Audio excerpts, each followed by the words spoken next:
চায়ের দোকান সামনেই বাড়ির রাস্তার উপরে, ওখানে বসে হীরক মুখার্জি ওরা সব কয়েকজন ছেলে সব মদ্যপান করছিল।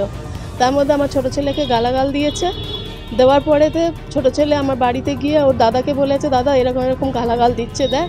দাদা গিয়ে প্রতিবাদ করতে গিয়েছে, ওর দাদাকে ধাক্কা দিল। তারপর মধ্যেই আমি বলছি, কী রে কেন ধাক্কাধাক্কি করছিস? এইবারে ও ভিডিও করছিল ওর ফোন দিয়ে, হীরক মুখার্জির ফোন দিয়ে। এবার ফোন করতে পড়ে গেছে হাত থেকে, ধাক্কাধাক্কি করতে গিয়ে পড়ে গিয়ে সেই নিয়ে আমাকে ফেলে ঘরের মধ্যে গিয়ে ফেলে নিয়ে মেরেছে। আমার মাথায় 6খানা স্টিচ পড়েছে, আমি অজ্ঞান হয়ে গেছিলাম 15 মিনিট। তারপরে তো দাবিয়েছে আমার গায়ের মধ্যে উঠে, শরীরে উঠে। আমার বৌমা ছিল, বৌমাকে শ্লীলতাহানি করেছে। আমার নাতনি রয়েছে 7 বছরের, তাকে পায়ে মারিয়ে দিয়েছে।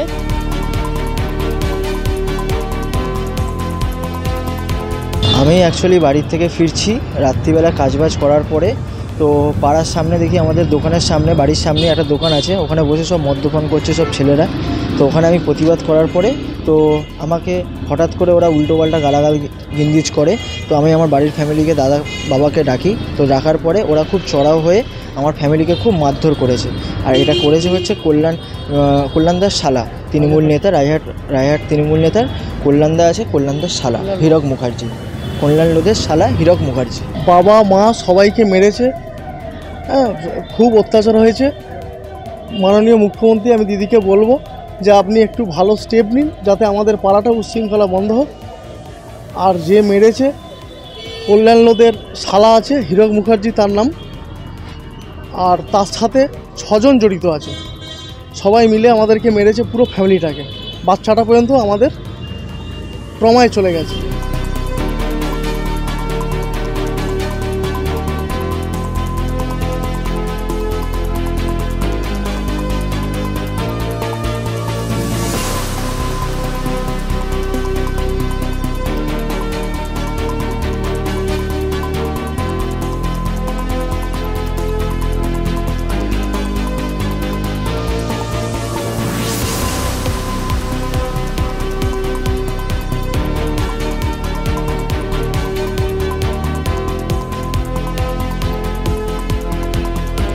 আমি তো আপনাদের মাধ্যমে প্রথম জানতে পারলাম আমার কোনো শালা আছে। আমি তো জানি আমার শ্বশুরমশাইয়ের 2টোই মেয়ে। যাই হোক, আমার হয়তো জ্যাঠতো পুত্র শালা আছে, তার রেসপন্সিবিলিটি তো আমি নেবো না। কে কোথায় মদ খাচ্ছে, কে কোথায় কী করছে, তাহলে রাজারহাট অঞ্চলে অনেক আত্মীয় অনেক কিছু করে বেড়াচ্ছে, তার দায়িত্ব তাদেরও নিতে হবে। কিন্তু একটা কথা বলি, আমার শালা হোক আর যার শালাই হোক আর যেই হোক, আমার পরিচিত হোক আর আমার ছেলেও যদি হতো, অন্যায় যদি করে, ভুল যদি করে, তার জন্য আইন আছে, আইনের পথে চলবে। এর সাথে আমার পাশে দাঁড়ানো, কোনোদিন জীবনে অন্যায়ের পাশে দাঁড়ানি আর দাঁড়াবেও না। আইনের পথে চলবে, আইন যেটা মনে করবে সেটা তার শাস্তি দরকার, শাস্তি হবে।